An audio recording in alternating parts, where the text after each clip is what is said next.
ما هو والله اللي نيته سودة دايما والله ربنا بيفضحه. سبيد اغلب الناس عارفاه عشان نخش في القصة على طول. هو جاي هنا مصر، فالمهم وهو بيصور فيديو في كلاب بلدي ناحية الأهرامات. الكلاب كانت بتتخانق، بيلعبوا مع بعض أيا كان إيه اللي بيحصل. فطبعا اللي جاني إياها ما صدقت، قال لك بصوا المنظر، بصوا الفضايح، يبقى الراجل بيتكلم على مصر ويلاقي خناقك. لا ما حسسني ان هو فاهم في سواقين توك توك مسكوا في بعض. فمثلا بصوا اخلاق المصريين، يعني بغض النظر على اللي انا هقوله بعد كده، ايه المشكله؟ قال لك لا، ما ده معناه بقى ان الناس تشوف ان في كلاب سعرانه. هو اي حاجه كلاب سعرانه، هو اي كلب بيهوى بيبقى سعران يعني. حتى ما قالكش ان في كلاب في الاهرامات، لا كلاب سعرانه في الاهرامات والناس هتخاف وبتاع. نقطتين صراع. اول حاجه الراجل قاعد يلعب معاهم، وبصوا اللي مكتوب اهو most people go to Giza for the history speed went to find out if Egyptian puppies speak.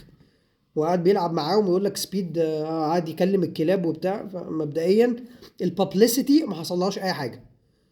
تاني حاجه، طب انا هقول لك بقى سؤال، جرب كده، روح للاجانب اللي انت خايف عليهم لما يجوش، روح قول لهم انا بطالب بان الكلاب تسمى، روح قول لهم انا هقتل لكم الكلاب، وشوف انت ايه اللي هيحصل.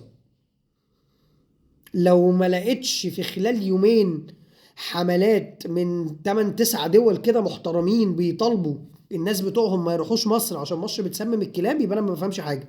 يا جماعه بطلوا بقى، بطلوا ان انتوا بجد يعني تستهينوا بذكاء الواحد. انتوا فاكريننا جهله يا جماعه؟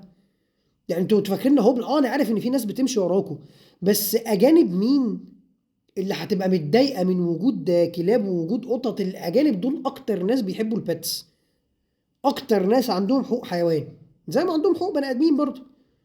لكن انت فاكر ان انت كده هيبقوا مبسوطين بيك ان انت كده بتقدم لهم سيرفيس حلوه؟ لا الكلام ده للعرب، يعني الكلام ده انا قلت للخلايجه هنسمي الكلاب يا طال عمرك عشان لما تيجي براحتك اقول لك حياك الله يا شيخه والله مع احترامنا لاخواتنا يعني.